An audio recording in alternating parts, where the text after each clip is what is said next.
Ramadan Cinta Persistri yang dirahmati Allah dimanapun Anda berada. Jumpa lagi dalam Ramadan Cinta Persistri, program kolaborasi Pimpinan Pusat Persatuan Islam ISI dengan Persis TV.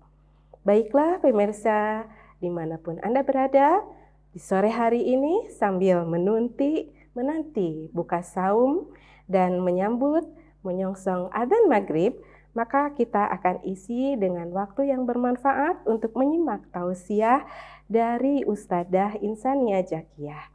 Dan alhamdulillah Ustadzah Insania Zakiyah telah hadir di antara kita ya. Alhamdulillah Ustadz, apa kabar Ustadzah ya? Maaf Ustadzah. Alhamdulillah, bikhair. Teh Tutun apa kabar? Alhamdulillah gitu ya. Bagaimana saumnya Teh Tutun? Alhamdulillah, tamat. Alhamdulillah. Alhamdulillah. Bagaimana keluarga Teh sehat ya? Alhamdulillah, Alhamdulillah. Iya. Pemirsa yang dirahmati Allah, baiklah, ini Teh Insania Zakiyah itu dia adalah daknya PP Persistri, juga sebagai owner Binazria Bookstore ya. Ya, betul. Kemudian juga beliau adalah sebagai salah satu pengajar yang pengajar di Madrasah Diniyah ya Allah. Nah, baiklah, sebelum kita menginjak ke segmen berikutnya, kita lihat dulu pesan-pesan berikut ini. Umroh sesuai Quran dan Sunnah bersama Karya Imtak. Terjangkau, nyaman, amanah, berpengalaman, sesuai dengan Quran dan Sunnah. Fasilitas, perlengkapan umroh manasik dan handling, hotel bintang 4 dan 5 staraf, dekat dengan Masjid Al-Haram, pesawat Saudi Airlines Direct Jeddah, makan 3 kali sehari, bus AC dan snack, free rihlah maklim Makkah Madinah, free air jam-jam. Antara umroh satu dan umroh lainnya, itu akan menghapus dosa di antara keduanya. Dan haji mabrur, tidak ada balasannya melainkan surga. Hadis riwayat Bukhari Muslim. Daftar segera, seat terbatas. Telepon atau WA di 0811 206 5536. Karya Imtak, wujudkan niat suci Anda bersama kami.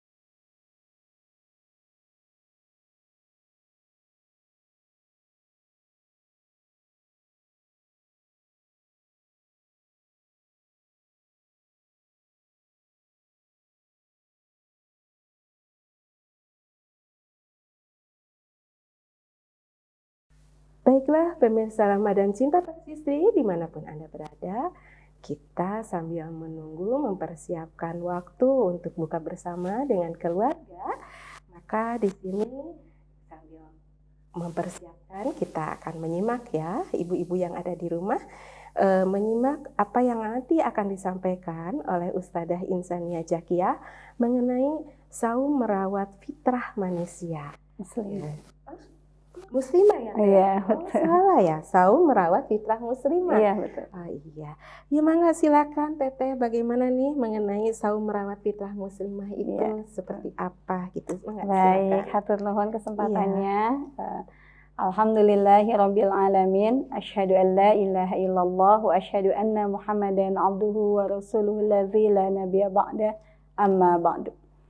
Alhamdulillah, pemirsa Ramadan Cinta Persistri, hari ini kita bisa bermuwajahah lewat layar kaca bersama saya kembali, Insania Zakiyah. Bagaimana kabarnya nih pemirsa Teh Tutun? Iya, kayaknya lagi siap-siap nih untuk sebentar lagi azan ya. Iya. Pada kesempatan kali ini saya ingin berbagi atau sharing dengan tema tentang merawat fitrah muslimah. Ya, bahwa saum itu adalah sarana untuk kita merawat fitrah muslimah. Nah, saya bacakan dulu ya, ada satu ayat dalam surat Ali Imran ayat 36. A'udzubillahi minasyaitonirrajim. Falamma wada'atha qalat rabbi inni wada'tuha untha. Wallahu a'lamu bima wada'at wa laysa dzakaru kal untha wa inni sammaituha Maryam wa inni u'idzuha bika wa dzurriyyataha minasyaitonir rajim. Artinya, maka tatkala istri Imran melahirkan anaknya, dia pun berkata, "Ya Tuhanku, sesungguhnya aku melahirkannya seorang anak perempuan. Dan Allah lebih mengetahui apa yang dilahirkannya. Dan anak laki-laki tidaklah seperti anak perempuan. Sesungguhnya aku telah menamai dia Maryam. Dan aku mohon perlindungan untuknya serta anak-anak keturunannya dari godaan setan, kepada pemeliharaan engkau dari godaan setan yang terkutuk." Ayat ini tertera dalam surat Ali Imran, bercerita tentang kisah Imran. Nah, Ali Imran itu artinya adalah keluarga Imran. Ini adalah salah satu nama di dalam nama orang yang dijadikan nama surat dalam Al-Quran. Beliau ini bukanlah seorang nabi, tetapi Allah menjadikan Imran, nama Imran menjadi nama salah satu surat dalam Al-Quran. Tentu karena ada keistimewaan yang dimiliki oleh Imran. Nah, kalau Imran sama juga dengan Luqman. Nah, Luqman juga salah satu nama manusia, nama orang yang bukan nabi, tapi Allah menjadikan Luqman sebagai nama surat dalam Al-Quran. Karena memang mereka memiliki keistimewaan.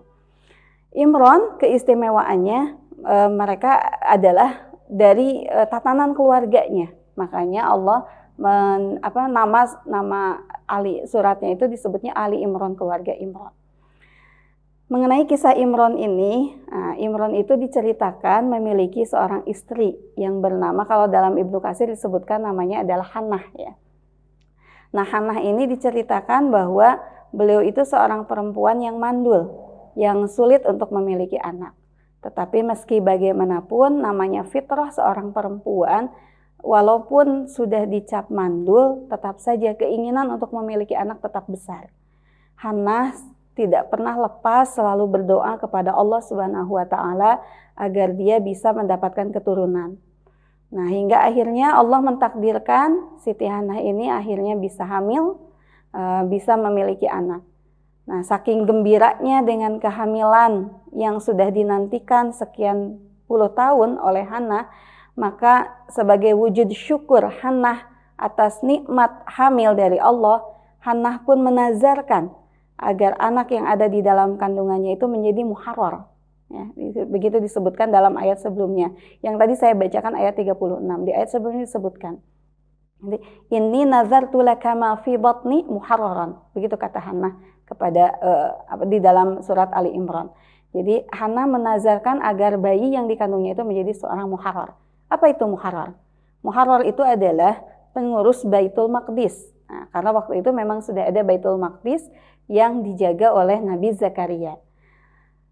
Saat itu Siti Hannah menazarkan agar anaknya menjadi seorang muharrar.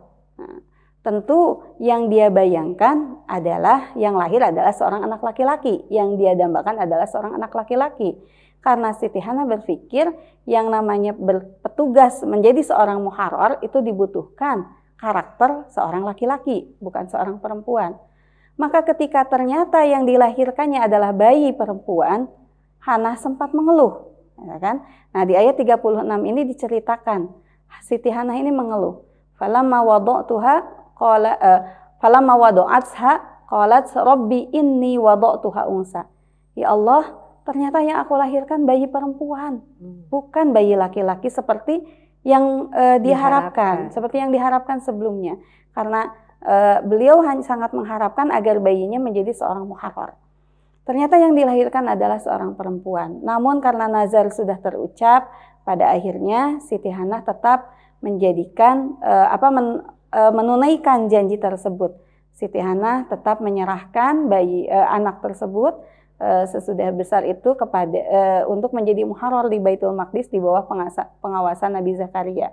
Siapakah putrinya itu? Beliau adalah Siti Maryam.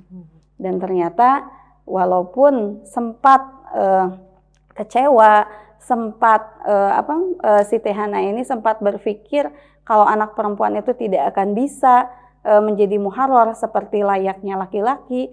Ternyata apa yang dilakukan oleh Siti Maryam itu jauh melebihi ekspektasi orang-orang pada masa itu. Bahkan Nabi Zakaria sendiri sampai terkesan kan dengan solihatnya Siti Maryam, hingga Allah akhirnya menjadikan Siti Maryam sebagai memberikan keutamaan tersendiri kepada Siti Maryam. Itu sekelumit kisah tentang Siti Hana. Nah, dari kisah ini kita melihat di ayat 36 tersebut Siti Hana mengatakan walaisa zakaru kal unsa. Laki-laki itu tidak sama dengan perempuan. Perempuan itu tidak sama dengan laki-laki. Bahkan Siti Hana ini sempat kecewa ketika ternyata yang dilahirkannya adalah perempuan, padahal dia berharap laki-laki. Nah, kenapa? Gitu, muncul sebuah pertanyaan. Kenapa Siti Hana sampai kecewa? Gitu kan? Ketika yang dilahirkannya perempuan, karena dia berharap laki-laki. Kenapa dia berharapnya laki-laki bukan perempuan? Karena ingin menjadi muharrar. Lantas kenapa jadi kecewa? Karena Siti Hana menyadari gitu kan, bahwa ada karakter, ada fitrah yang berbeda antara laki-laki dan perempuan. Nah, itu kan memang kita juga sadari bahwa memang berbeda laki-laki dan perempuan itu. Walaisa zakaru kal unsa. Beda antara laki-laki dan perempuan. Dan ini memang fitrahnya seperti itu. Fitrahnya memang berbeda, tapi Allah memang tidak pernah membeda-bedakan. Dalam hal beribadah, dalam hal berbuat baik, fama ya'mal mithqala dzarratin khairan yarah, wa may ya'mal mithqala dzarratin syarran yarah. Jadi jika beramal solih, beramalnya khair, beramalnya baik ya, maka dia akan mendapatkan balasannya. Beramalnya syar, ya balasannya juga ya amalan sesuai dengan ini. Baik laki-laki min zakarin aw unsa, baik laki-laki maupun perempuan. Tidak ada perbedaan. Allah tidak membeda-bedakan. Walaupun tetap pada fitrahnya laki-laki dan perempuan itu berbeda. Ini yang disadari oleh Siti Hana. Fitrah laki-laki dan perempuan itu berbeda. Nah, seperti apa sih berbicara tentang fitrah laki-laki dan perempuan? Memang seperti apa sih gitu ya? Fitrahnya perempuan itu seperti apa? Bedanya di mana gitu kan? Nah, kita sering mendengarkan ungkapan bahwa perempuan itu lebih perasa gitu ya, lebih tinggi lebih banyak lebih mengandalkan perasaan dibandingkan logika. Sedangkan laki-laki lebih ke logika, lebih ke akal dibandingkan mengandalkan perasaan. Nah, sebetulnya memang itulah fitrah dasar seorang perempuan. Seorang perempuan itu memang lebih perasa. Jadi rasanya yang lebih kuat dibanding logikanya, dibanding egonya. Berbeda terbalik dengan laki-laki. Yang laki-laki itu lebih tajam di egonya, lebih tajam di logikanya dibandingkan rasa, gitu kan. Tetapi kenyataannya gitu ya, Tetun, pada hari ini kenyataannya fenomena di masyarakat kita hari ini yang namanya membawa perasaan itu menjadi negatif kesannya, menjadi negatif. Bahkan cenderung para wanita hari ini mereka menekan perasaan mereka. Kenapa? Karena kemudian muncul istilah baper ya. Gitu kan, bawa perasaan gitu kan. Nah ini sehingga mereka takut gitu kan kalau harus disebut baperan gitu. Sehingga tidak sedikit wanita yang kemudian menekan perasaan mereka. Mereka tidak mau mengikuti perasaan mereka. Bahkan akhirnya tumbuhlah para wanita yang lebih mendahulukan logikanya. Lebih mendahulukan egonya. Dan ini sangat menyalahi fitrah. Karena pada fitrahnya gitu kan, seorang perempuan itu ya lebih ke rasanya. Nah, dan rasa itu bermuaranya pada hati gitu kan. Rasa itu bermuara pada hati. Dan rasa itu adalah kekuatan besar. Kekuatan besar seorang perempuan sebetulnya. Bermuaranya pada hati. Maka memang untuk kita bisa menajamkan rasa, nah kita itu ya harus mendidik hati kita. Nah, saya kutip ya surat Ar-Rum ayat 21. Nah, ini ayat yang populer ya, cukup populer. Kalau dulu sih biasanya suka ada di surat-surat undangan. Tapi kalau ya Iya. Arum 21, tapi kalau Betul, sekarang sih betul. sudah jarang ya. Karena sekarang undangannya sudah digital bentuknya. Betul. Wa min ayatihi an khalaqalakum min anfusikum azwajan litaskunu ilaiha. Nah, ini ada litaskunu ilaiha.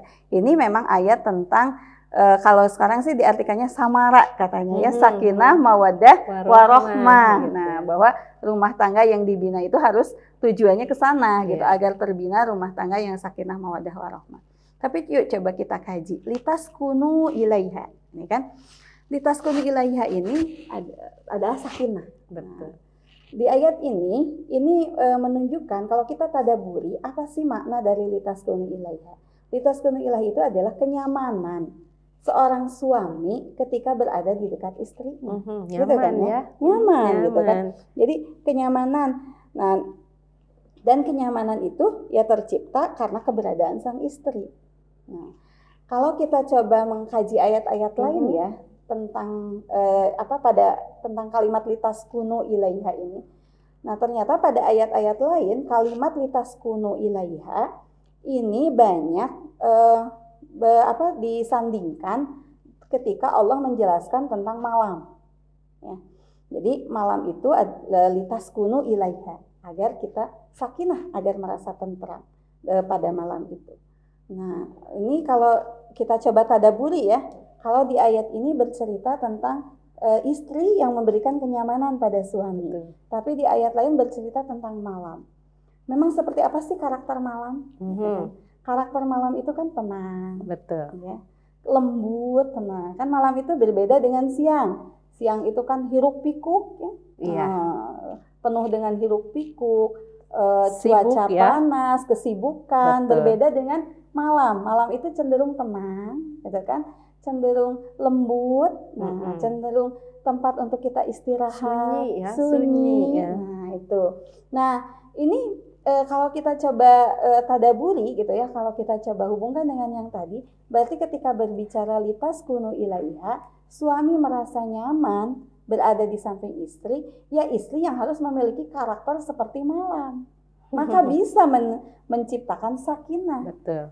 Memiliki karakter seperti malam, karakter yang lembut, penuh ketenangan gitu kan, lembut, tenang, penuh cinta, kasih sayang, pengorbanan gitu kan. Nah, itulah karakter fitrah utama seorang perempuan. Ini dijelasan dalam Al-Qur'an. Karena memang seperti itu. Ketika seorang perempuan mampu menajamkan rasa gitu kan.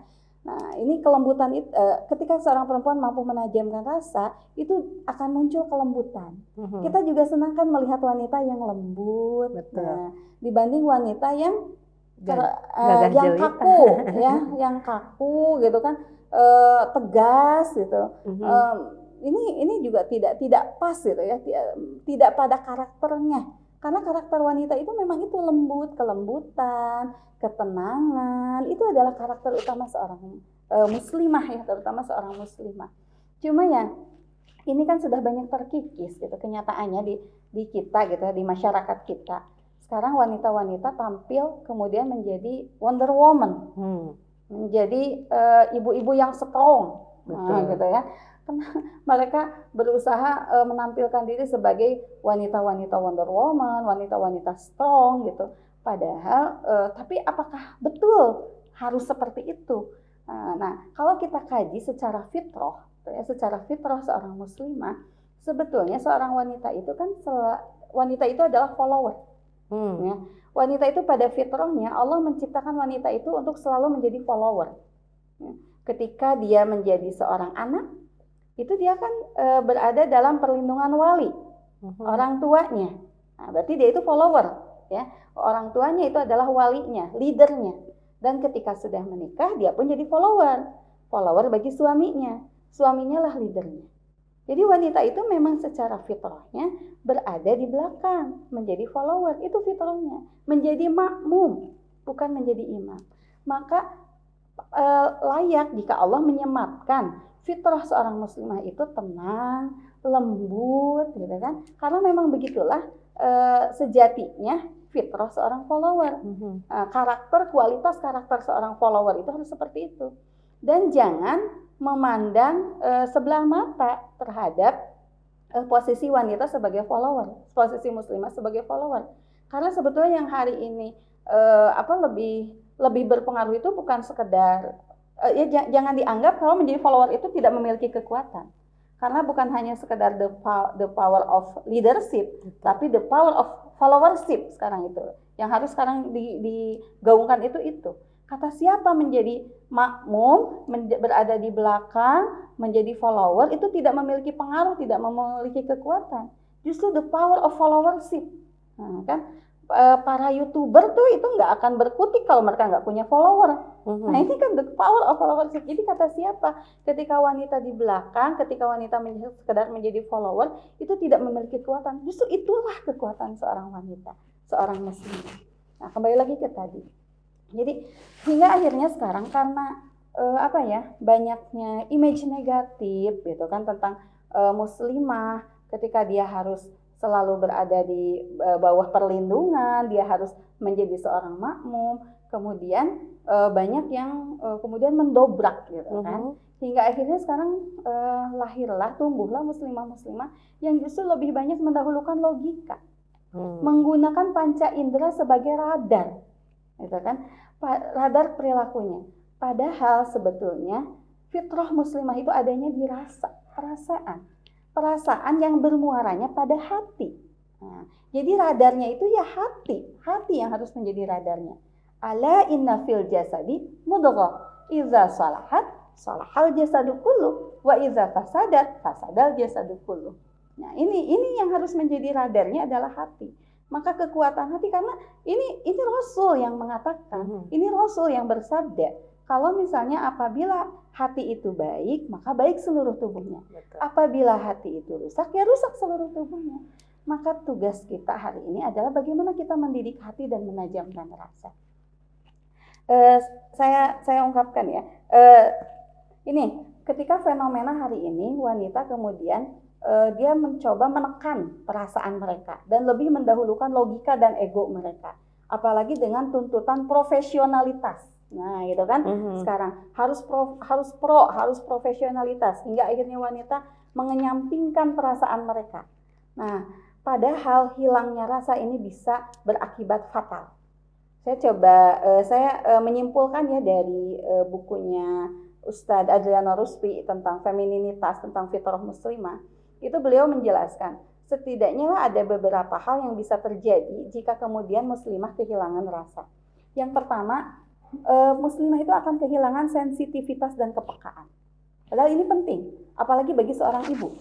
Sensitivitas dan kepekaan itu penting. Seorang muslimah yang pandai mengelola rasanya, itu akan memiliki kepekaan dan tingkat empati yang tinggi. Dia akan mampu peka dan dia akan mampu peka terhadap berbagai kondisi orang lain. Apalagi seorang muslimah, seorang ibu, seorang istri. Ini seperti yang sudah sering saya katakan, ibu itu adalah matahari. Betul. Di rumah, di keluarga. Ya, apabila seorang ibu tidak memiliki sensitivitas, kepekaan terhadap anggota keluarganya, ini bagaimana jadinya? Gitu kan? Seorang ibu itu harus sensitif, harus peka. Melihat ketika tiba-tiba melihat anaknya pulang dengan cemberut, gitu kan? Enggak kemudian karena tidak peka nih, ngapain sih kamu pulang-pulang cemberut, capek, sama mama juga capek, gitu. Nah, tidak ada sensitivitas. Ini kalau misalnya rasanya hilang, begitu. Iya. Jadi anak pulang cemberut, dia butuh pelukan, dia ingin disambut, malah dimarahi. Nah, inilah yang kemudian akhirnya menimbulkan luka-luka. Nah, kita sering dengar tentang luka pengasuhan. Ini nih yang salah satu penyebabnya. Maka timbul luka-luka pengasuhan pada anak. Karena saat dia butuh pelukan, saat dia butuh hiburan, malah yang terjadi pelindung, iya. Datang ke rumah, ibunya bilang, kamu capek sama, mama juga capek. Nah, memangnya mama di rumah diam aja, lihat kerjaan. Nah, begitu kan. Ini kan yang terjadi gitu. Dan ini fenomena ini umum loh di masyarakat kita. Mungkin juga ya terjadi, mungkin pada diri kita juga. Iya, tidak gitu. sadar ya. Tidak sadar gitu. Nih, ketika rasanya tumpul ya, ketika rasanya hilang tumpul, ya. Ketika rasanya hilang. Rasa itu adalah pralogika ya. Dan dia itu akan bekerja sebelum logika bekerja. Jadi rasa itu, nah Jadi muslimah yang mampu menajamkan rasanya itu akan memiliki sensitivitas yang tinggi. Pralogika artinya dia akan bertindak cepat dalam kondisi darurat. Oh gitu ya. Iya, kalau orang yang rasanya peka itu akan sensitif, dia yang rasanya bagus itu akan peka. Ini pralogika. Jadi tidak mikir dulu, gitu. Apalagi dalam kondisi darurat kan, kalau misalnya mikir dulu, ya keburu. Nah, contoh misalnya dalam kondisi bencana alam, jika misalnya ini kan bencana alam ini kondisi darurat, jadi butuh penanganan yang cepat. Betul. Kalau misalnya masih berpikir ini siapa ya yang harus bertanggung jawab, berbicaranya birokrasi gitu dan sebagainya, mungkin keburu para korban tidak mendapatkan pertolongan gitu. Nah ini salah satu contohnya ya, hari ini kan sedang viral ya berita tentang berita tentang anak-anak muda yang membersihkan sungai ya dari sampah-sampah gitu. Ini kan sedang viral ya beritanya, bahkan mendapat penghargaan dari gubernur. Nah ini dari Gubernur Jawa Barat. Ini sekelompok anak muda ini. Mereka ini contoh anak-anak muda yang memiliki kepekaan. Gitu kan? Ketika mereka melihat di lingkungan mereka begitu banyak sampah menumpuk gitu kan di sekitar mereka, di sungai-sungai, mereka sudah ini pralogika, makanya mereka tidak berpikir lagi gitu kan. Ini kan tanggung jawabnya Pak RT, Pak RW gitu kan. Iya. Tetapi karena mereka tahu ini mereka peka bahwa ini butuh segera ditangani gitu. Nah, ini salah satu contoh ketika orang memiliki sensitivitas dan kepekaan tadi. Iya. Yang kedua, ya, jadi hilangnya rasa bisa menyebabkan, tadi yang pertama itu hilangnya sensitivitas dan kepekaan. Yang kedua, hilangnya rasa itu bisa menyebabkan seorang muslimah itu gagal merasakan. Gagal merasakan. Karena jika rasa hilang, kita ini gagal merasakan, maksudnya begini. Dalam melakukan banyak hal, sebetulnya rasa kan yang lebih dulu bertindak ya sebelum logika. Nah, sebelum logika. Jadi kita akan merasakan dulu kan sebelum melakukan sesuatu, kita akan bertanya dulu pada diri kita. Iya. Apakah kita sanggup? Apakah kita bisa? Apakah kita memiliki kompetensi? Jika kita tumpul rasa kita akan gagal merasakan.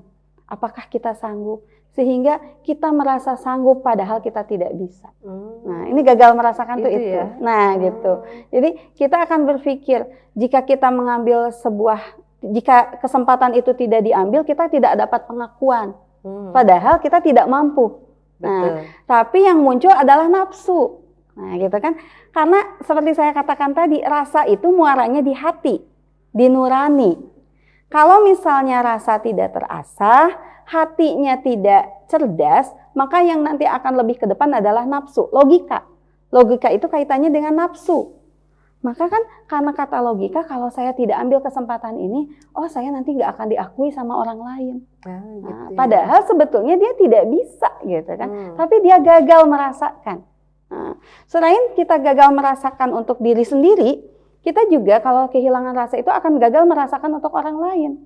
Nah, ketika kita gagal merasakan, maka kita akan gagal membaca gerak tubuh, gestur, mimik muka orang lain, kerlingan mata suami. Nah, ini kan kalau misalnya kita gagal merasakan, tidak peka rasanya, kita jadi gagal merasakan orang lain, rasa orang lain juga kita gagal gitu kan. Ketika anaknya tadi ya seperti contoh tadi pulang dalam kondisi cemberut gitu kan, ini berarti kan ada sesuatu. Suami pulang dengan wajah muram, tidak memperhatikan wajah sang istri, dia muram, fokus pada, tiba-tiba datang juga di rumah fokus pada laptopnya, fokus pada handphonenya, karena misalnya rasanya kurang tajam, yang muncul logika nafsu. Nafsu apa? Nafsu ingin diperhatikan sebagai seorang istri. Lalu dia berkomentar, suami saya tidak peka. Itu di medsos ya? Nah, ya. Dan itu dia posting di medsos gitu. Suami saya itu tidak perhatian. Suami saya itu tidak peka. Padahal sebetulnya siapa yang tidak peka? Iya. Siapa yang tidak perhatian? Nah, betul. Ini kan fenomena di kita ya. Banyak wanita-wanita yang seperti ini. Kenapa? Karena yaitu logikanya, Sehingga kalau perasaan dikuasainya oleh logika bukan oleh hati, hingga yang muncul ya nafsu. Dia mendahulukannya egonya, nafsunya, egonya, keinginannya, bukan empati, merasakan dulu. Kan empati itu adalah berusaha memahami dulu orang lain, baru nanti kita dipahami. Bukan kita terus ingin dipahami oleh orang lain, gitu. Itulah empati. Nah ini. Kemudian yang ketiga, ketika kita kehilangan rasa, maka seolah kita ini tidak memiliki indera keenam. Karena ketika kita menggunakan lebih banyak menggunakan logika, maka yang kita pakai sebagai radar itu adalah panca indera. Panca indera itu kan ada 5 ya, panca indera. Kita sering mendengar tentang istilah indera keenam. Indra keenam itu bukan cenayang ya, atau bukan indigo, bukan. Ya, tapi indra keenam itu adalah hati, adalah rasa. Nah, ketika kita kehilangan rasa, maka kita tidak akan bisa memunculkan yang namanya indra keenam. Gitu kan? Kita tidak akan bisa. Ketika panca indera kita tidak berfungsi, tidak bisa kita fungsikan, kita akan gagap. Salah satu contoh, misalnya ketika di ruangan tiba-tiba gelap. Nah, kan ini panca indera kita tidak berfungsi ya, mata kita tidak bisa berfungsi. Maka kita jadi gagap. Nih, mau melangkah, takut, dan sebagainya. Nah, makanya kalau kita lihat orang-orang yang Allah takdirkan memiliki kelemahan dalam beberapa panca indera, itu biasanya memiliki tingkat sensitivitas yang lebih tinggi. Kenapa? Karena mereka mengandalkan rasa, tidak mengandalkan panca indera. Berbeda dengan kita yang panca inderanya utuh, ya kita mengandalkan panca indera kita. Jadi kita merespon sesuatu berdasarkan apa yang kita lihat, berdasarkan apa yang kita dengar. Cukup saja begitu. Lalu langsung saja kita respon. Gitu, tanpa kita coba rasakan dulu, gitu. Jadi inilah yang disebut radarnya itu panca indera. Padahal radar itu harusnya kan hati. Rasulullah pernah bersabda kan dalam sebuah hadis tentang albirru husnul khuluq wal ismu mahaka fi sadrika wa karihta an yattali alaihin nas. Kebaikan itu adalah akhlak yang baik. Sedangkan kejelekan atau dosa itu adalah mahaka fi sadrika, apa yang bergejolak dalam dadamu. Wa karihta an yattali alaihin nas, dan kamu takut orang lain tahu. Nah, hadis ini menunjukkan, memberikan tadabbur kepada kita agar kita menggunakan hati kita sebagai radar. Jadi untuk menentukan apakah amalan kita ini baik atau ini adalah amalan yang buruk, itu jadikan hati kita menjadi radar. Untuk mengetahui kalau hati kita deg-degan, takut ketahuan orang lain, sinyal, itu sinyal, itu radar. Nah, itu berarti itu keburukan. Tetapi itu tidak akan berfungsi hati itu kalau tidak kita latih. Kalau kita senantiasa menggunakan logika, gitu. Maka gunakan hati sebagai radar. Jangan kita hanya menjadikan rujukan itu hanya panca indera. Karena kita melihatnya begitu, melihat suami hanya fokus di HP-nya, gitu kan, melihat anak-anak malah memberantakan rumah, yang kita dengar mereka teriak-teriak, kita bicara tidak mau didengar, gitu kan, oleh anak-anak, lantas kita langsung bereaksi begitu saja. Iya. Nah, itu emosi yang salah, ya? Emosi. Nah, ini yang salah. Padahal ketika berbicara rasa, ya yuk kita coba rasai dulu, gitu. Nah, itulah sebetulnya seharusnya fitrah seorang perempuan. Nah ini ya, itu 3 hal, setidaknya 3 hal yang akan terjadi. Nah ya, jika kita bukan kehilangan mungkin ya, tapi kurang menggunakan rasa kita, gitu ya, kurang menggunakan rasa kita. Maka menjadi penting bagi kita seorang muslimah untuk senantiasa menajamkan rasa kita. Karena tadi rasa itu adanya di hati, maka wajib kita untuk mendidik hati kita. Dan apa kaitannya dengan saum nih? Saum, kita kan lagi saum nih di bulan Ramadan. Nah, saum di bulan Ramadan ini adalah salah satu ibadah terpenting dalam cara kita mendidik hati. Ya. Di saum ini kita bukan hanya sekedar mendidik fisik kita, menahan lapar, tapi justru kan yang terutama adalah mendidik hati, ya. Mendidik keimanan kita. Hati itu kan pusatnya keimanan. Kan al-imanu tasdiqun bil qalbi. Jadi hati. Jadi ketika kita mendidik hati, menajamkan rasa, itu artinya kita sedang mendidik keimanan kita. Kita sedang meningkatkan keimanan kita. Itu sebetulnya. Makanya berbicara tentang rasa, yaitu adalah keimanan, kaitannya dengan keimanan. Maka yuk kita jadikan momen-momen tarbiyah di bulan Ramadan, di saum Ramadan ini menjadi momen untuk kita mengembalikan fitrah kita nih, fitrah kita sebagai muslimah. Tadi kan sudah dipaparkan, bagaimana kalau misalnya seorang muslimah lebih banyak mendahulukan logika dibanding rasa. Dan salah satunya, mengapa sih hari ini muslimah lebih cenderung mendahulukan logika dibanding rasanya? Menjadi terkikis gitu ya, menjadi kelembutannya terkikis. Ini salah satunya yang menyebabkannya adalah rutinitas. Iya, jadi sesuatu yang terpola, yang rutin dilakukan, kemudian tuntutan profesionalitas. Karena kan sekarang banyak muslimah yang terjun di dunia profesi. Nah, tuntutan profesionalitas ini yang salah satunya menyebabkan rasa menjadi tumpul. Kemudian juga hati menjadi tumpul. Demikian juga ketika rutin, sesuatu yang dilakukan terpola, rutinitas. Wanita-wanita muslimah-muslimah yang berada di rumah dengan rutinitas mereka pagi hari mengurus rumah tangga, mengurus anak, dan kemudian kehilangan makna. Nah, itu yang menyebabkan hingga akhirnya semuanya menjadi tidak ada rasanya. Gitu kan? Karena terpola, sudah rutinitas saja begitu. Ini yang menyebabkan salah satunya muslimah menjadi kehilangan rasa. Iya, Teh Insania, ini ya menarik ya. Tapi masih banyak yang mesti disampaikan. Oh, ya, sudah. Iya, Mangga di ya, mudah-mudahan ya pada momen saum Ramadan kita hari ini kita bisa kembali merawat fitrah muslimah kita, menajamkan rasa kita, mendidik hati kita, menjadikan kita menjadi mar'ah sholihah dan menjadi seorang ibu yang paling baik untuk keluarganya. Ya itu saja Teh Tutun, mohon maaf gitu kalau misalnya kepanjangan. Aku qouli hadza wa astaghfirullah li wa lakum. Wassalamualaikum warahmatullahi wabarakatuh. Masya Allah, barusan apa yang telah disampaikan oleh Ustadzah Insania Jakia itu begitu sangat hebat sekali ya. Ini saum merawat fitrah muslim.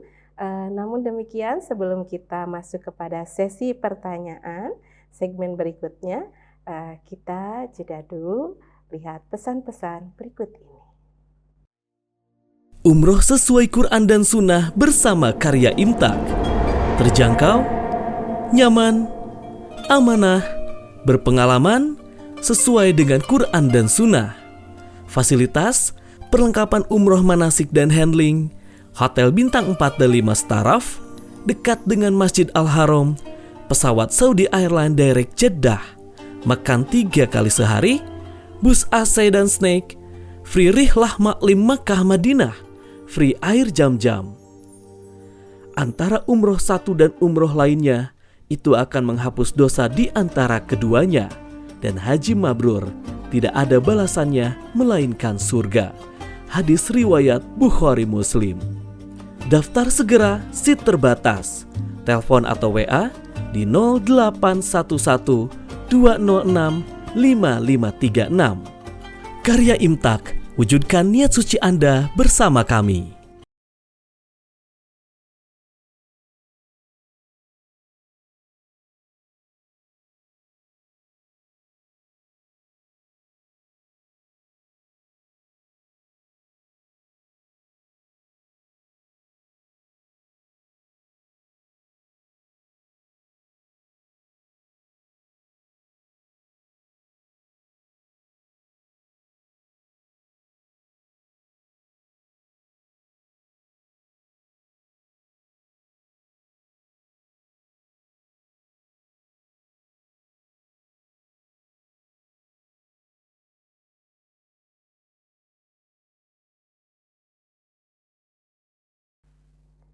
Pemirsa Ramadan Cinta Persistri, kita melanjutkan lagi kembali kepada segmen berikutnya, yaitu ada membahas pertanyaan-pertanyaan Teh.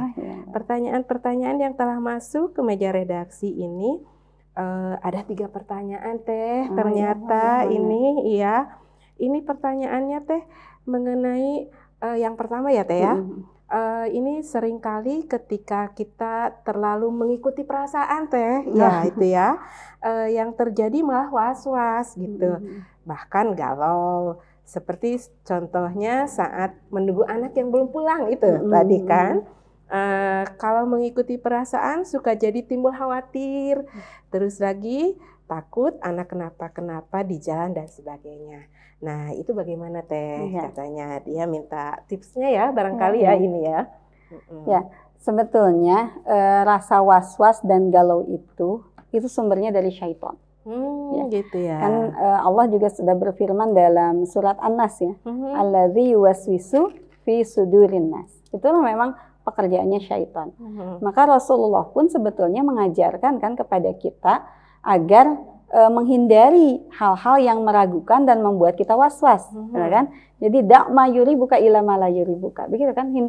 Ditinggalkan, justru kita harus meninggalkan hal-hal yang membuat kita ragu, membuat kita galau, membuat kita was-was.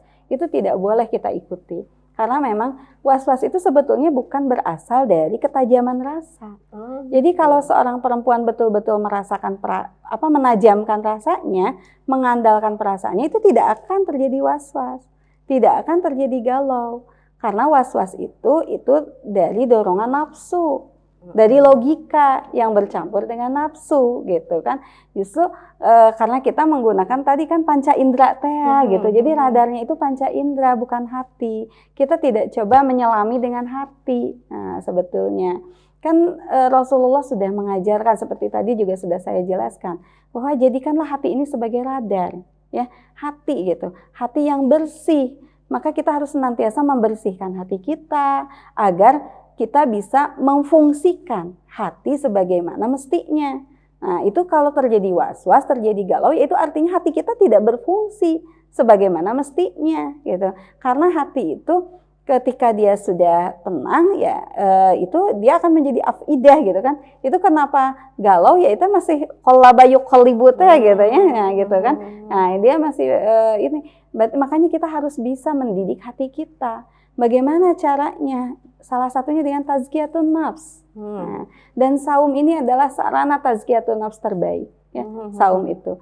Apa sih yang harus dilakukan dalam tazkiyatun nafs? Salah satunya adalah kita harus rajin melakukan ibadah-ibadah sunnah. Ini adalah sarana tazkiyatun nafs. Ibadah sunnah bukan hanya sekedar yang wajib saja. Senantiasa berzikir, gitu kan? Begitu dalam Al-Quran disebutkan, baik ketika berdiri, ketika duduk, gitu. Itu kita senantiasa berzikir.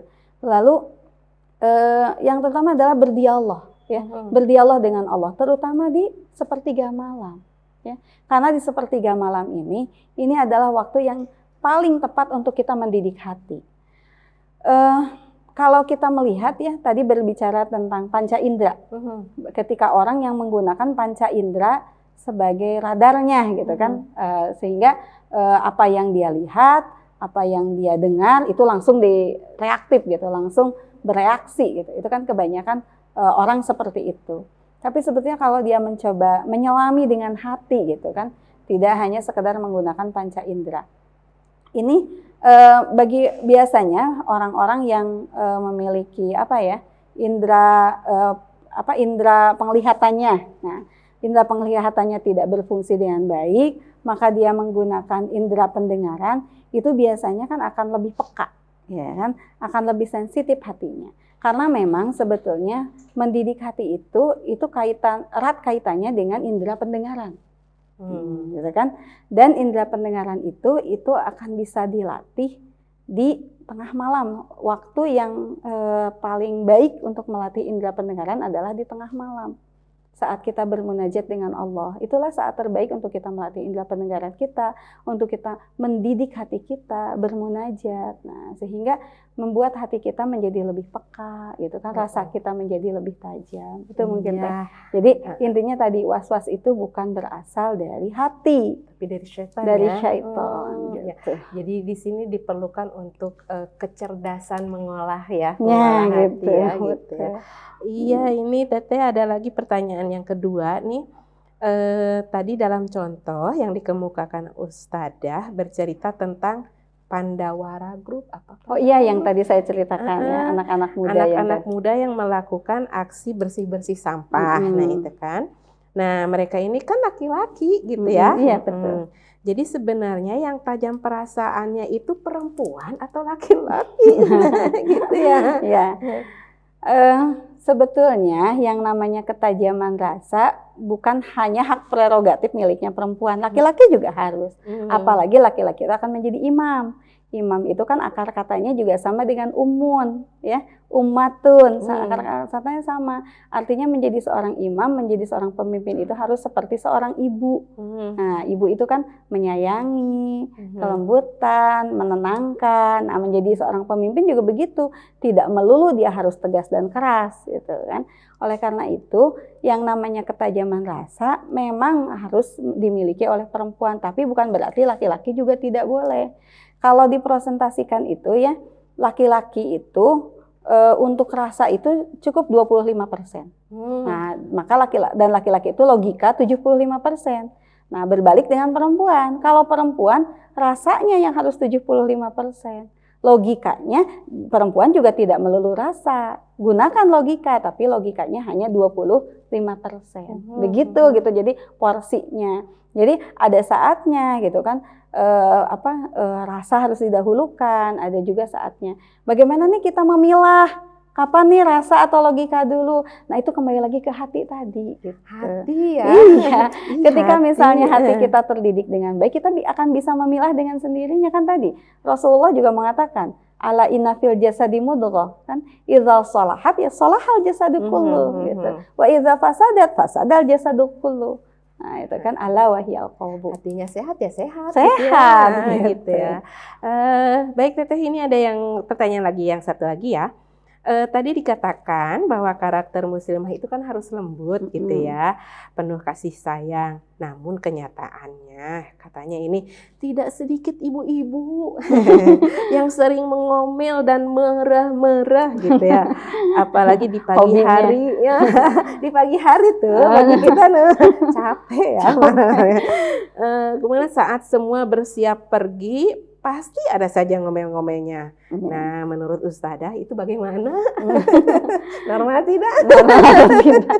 Ya, mengomel bagi seorang perempuan itu sekali-kali memang diperlukan. Apalagi kalau kata pakar komunikasi kan seorang perempuan itu setidaknya menghabiskan 20.000 kata per hari.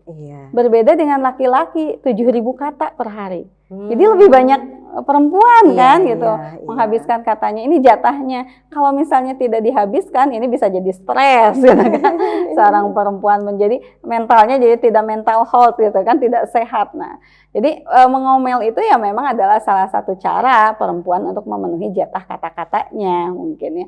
Namun ya yang harus kita lakukan ya pilihlah waktu dan tempat yang tepat untuk ngomel. Seperti saya hari ini sedang ngomel nih. Tepat ya. Ngomel di depan ibu, menghabiskan jatah 20.000 kata gitu. Nah, jadi silahkan gitu kan, pilihlah tempat dan waktu yang tepat. Jangan sampai ya itu mengakibatkan hal yang fatal gitu ya. Maka, nah kembali lagi hati jadi radarnya gitu kan. Ini pasti Nah, ini kan juga Khalifah Umar ya, pernah kan mendapat omelan istrinya. Nah, itu kan ada sebuah kisah yang mengatakan begitu.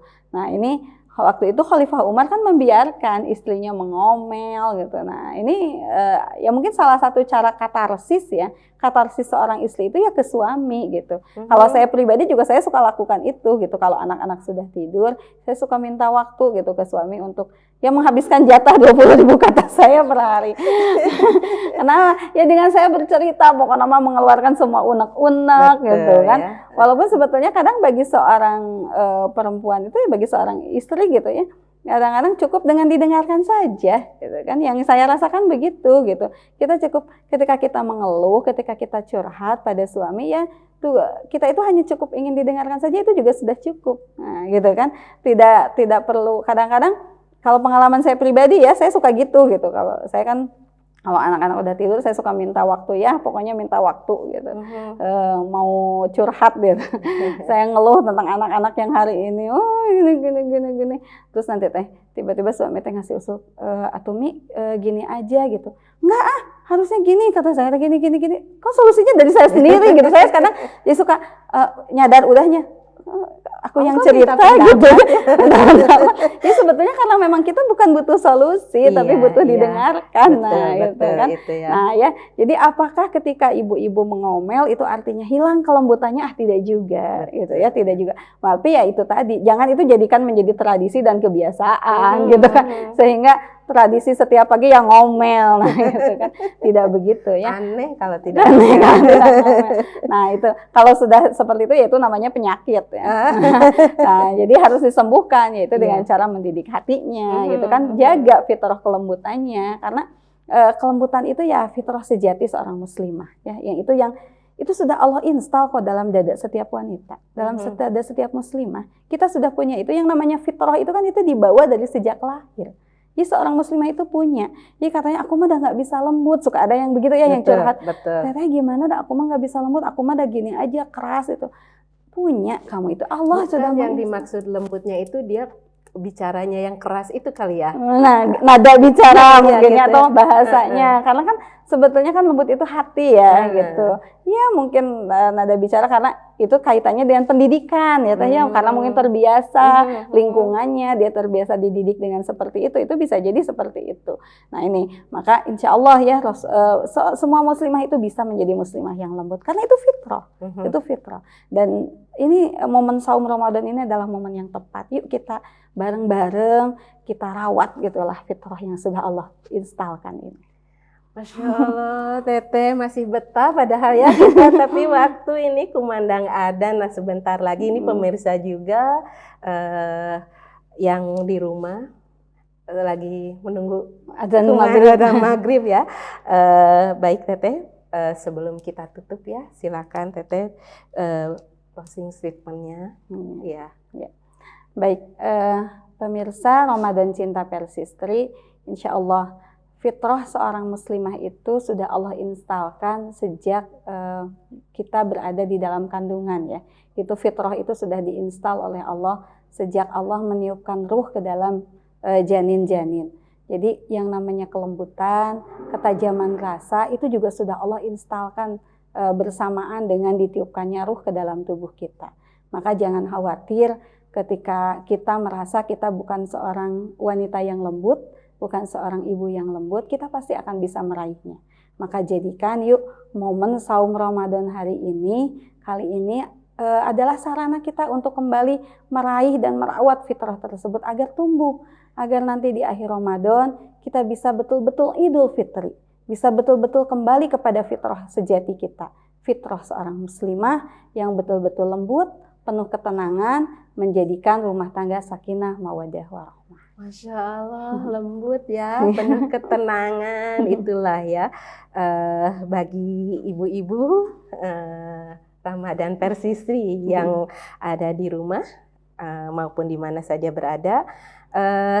Ini telah, mudah-mudahan ya apa yang telah disampaikan itu ilmunya bermanfaat. Amin, amin, dan bisa diamalkan oleh para ibu-ibu yang nanti tips-tipsnya sudah disampaikan tadi ya, tidak ngomel-ngomel gitu. Seperti itu. Baiklah pemirsa Ramadan Cinta Persistri, maka tibalah waktunya untuk undur diri. Bulan Ramadan diibaratkan seperti hujan. Ia akan senantiasa menyuburkan benih-benih amal pada setiap kebaikan. Saya, Tutun Saadah, undur diri. Tapi sebelum itu, silahkan Ramadan Cinta Persistri, di mana teman berada, follow Instagram kami, persistri_pp, atau juga di Facebook PP Persistri. Aku qouli hada wa astagfirullah li wa lakum. Allahu yahudu bi'aidina ila ma fihi khairun lil Islam. Saya Tutun Saadah dan Insania Jakia undur diri. Wassalamualaikum warahmatullahi wabarakatuh.